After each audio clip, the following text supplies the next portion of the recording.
జేసీ ప్రభాకర్ రెడ్డి గారు నమస్కారం. అన్నా వెంకటకృష్ణ అన్న నమస్తే. నమస్కారం. మీరు అన్నా అనకండి, మరి ఎలాగా ఉంటుంది. నో, మాకు అది ఊత పదం రాయలసీమలో. మీరు అండి అంటారు, మేము అన్నా. లేదు, మాకు తెలంగాణలో కూడా ఊత పదమే. రాయలసీమ తెలంగాణలో ఊత పదమే.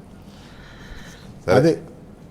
ఎనీవే, ప్రభాకర్ రెడ్డి గారు, ఫస్ట్ నాకు ఇంతకు ముందు కలిసినప్పుడు ఒకసారి పర్సనల్గా అడిగాను మిమ్మల్ని. ఇప్పుడు లైవ్లో ప్రేక్షకులు చూసేలా అడుగుతున్నా, ఏంటి అది బాబాలాగా ఆ గడ్డం అదంతా పెంచేశారు మీరు? ఇప్పుడు జేసీ ప్రభాకర్ రెడ్డి లాగా లేరు, మీరు ఏదో ఒక బాబాలాగా స్వామీజీలాగా ఉన్నారు. వై?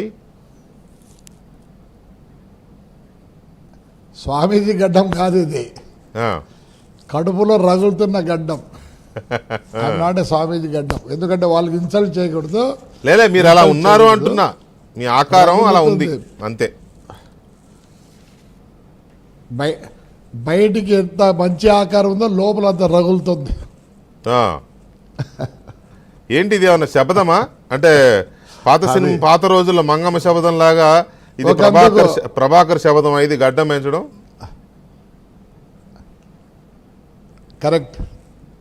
కరెక్ట్. నేనేమో చంద్రబాబు నాయుడు సీఎం కావాలన్నా, నా కొడుకు ఎమ్మెల్యే కావాలని ముక్కోలే ఎవరికి. ఇది శపథమే. ఎందుకంటే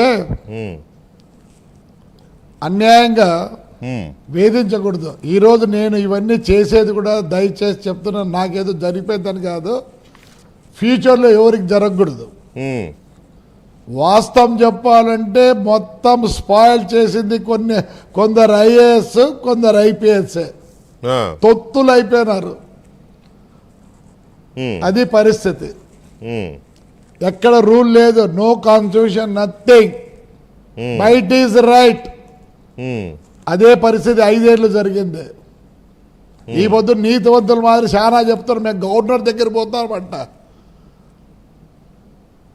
ఎంత అవమానకరం అంటే గవర్నర్ దగ్గర పోతారంట. ఒక్కసారి మీరు ఈ 5 ఏళ్ళు ఏం చేస్తున్నారో చూసుకోండి. మంచి పద్ధతిలో నడిచినారా? బండ బూతులు, రాయలసీమలోనే బండ బూతులు వస్తాయి. మాకు తెలియదు, ఎప్పుడు సర్కారు వాళ్ళకు అన్ని బూతులు వస్తాయని మాకు తెలియదు.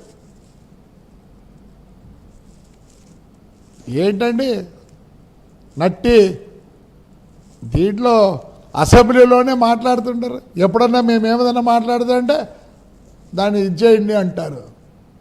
చాలా అన్యాయం అండి ఇది. Only I want to teach, ఇంకోసారి ఇలాంటిది ఎవరికి జరగకూడదు.